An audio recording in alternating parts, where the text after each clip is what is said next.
Hey everyone, I was uploading some stuff today and it occurred to me that this might be helpful information.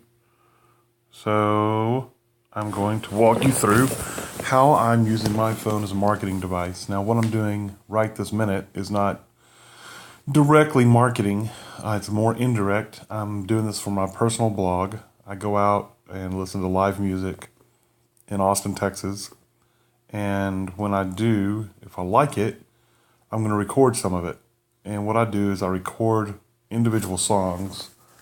And I've found through my time of surfing different videos and things that people shoot, they don't shoot a song very well. And they're not careful with the camera. So I am, even though it's a phone camera, and this is a Samsung Galaxy Note 3, so even though it's a little out of date, the microphone's very good in a band setting. I've been very, very shocked at how much bass this camera will pick up. Where other phones will sound very tinny because they don't process the bass very well. This camera has done very, very well. This phone, camera, tablet device, whatever you want to call it. So my goal here is twofold. One is to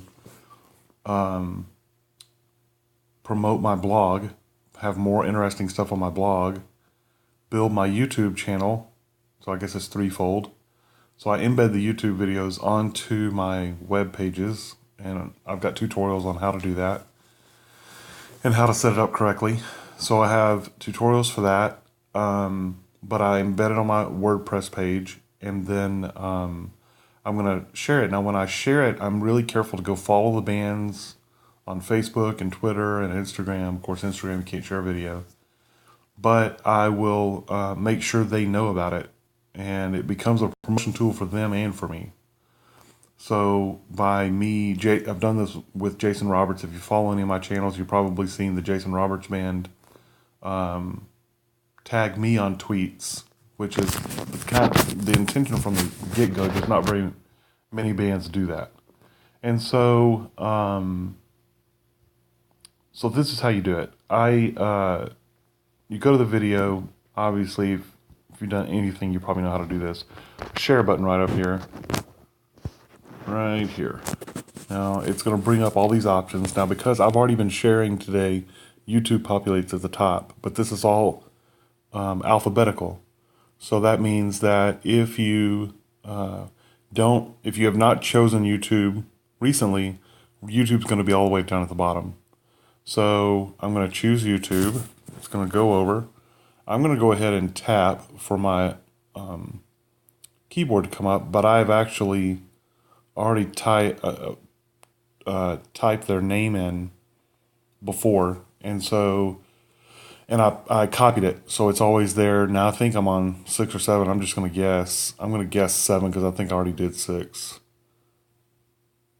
Now that's all I'm putting in at this stage, and that's an important thing to think about.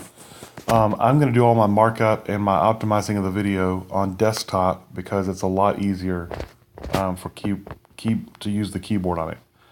But there's tons and tons of stuff to do on these videos. Number one, they all have to be stabilized. If you do anything in public, shooting out in public with handheld, you need to stabilize it. That's a really nice feature of YouTube. If you shake too much, it's going to make the video still look kind of weird because as it transitions between those two shake points, it's going to look weird, but it's still better than shaking. What you'll find is that most videos are stabilized now, and people will not watch a shaky video anymore because they're used to having them not be shaky. So why are they going to watch a shaky one?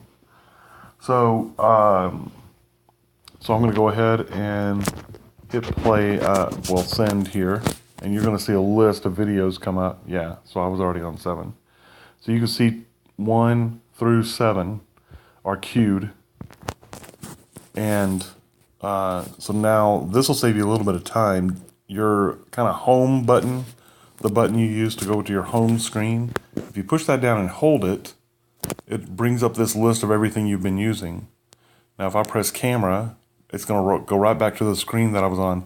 The reason that's important is that if you go back to the camera button on your phone, it's not going to go to the screen you were just recording. It's going to go all the way back to the home of the camera. then you got to start all back over. So that'll save you a little bit of time. And I'll just repeat this process so you can see it happen again. I'm sharing, I'm going to YouTube. Tapping this so the keyboard comes up. It's a little bit faster than pressing, pasting, and then pressing for the keyboard. And now I'm 8. That's my...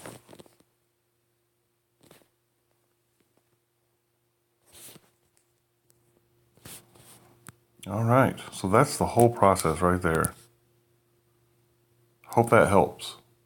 You can use, obviously, I'd use this for tutorials also. This tutorial right here, I'm actually going to load onto YouTube. And so all of your marketing is going to depend on your core value propositions and the core things you talk about all the time. So you want to think about those a lot and then connect them to everything you do as much as possible. What this is doing for me is I'm building my personal blog, which will push links out, some links out to my professional, but it will connect me to people a little bit better. But my personal blog, I can, some things in business that you really like and you're really passionate about, you can put on your personal blog, and that's going to give a connection to it.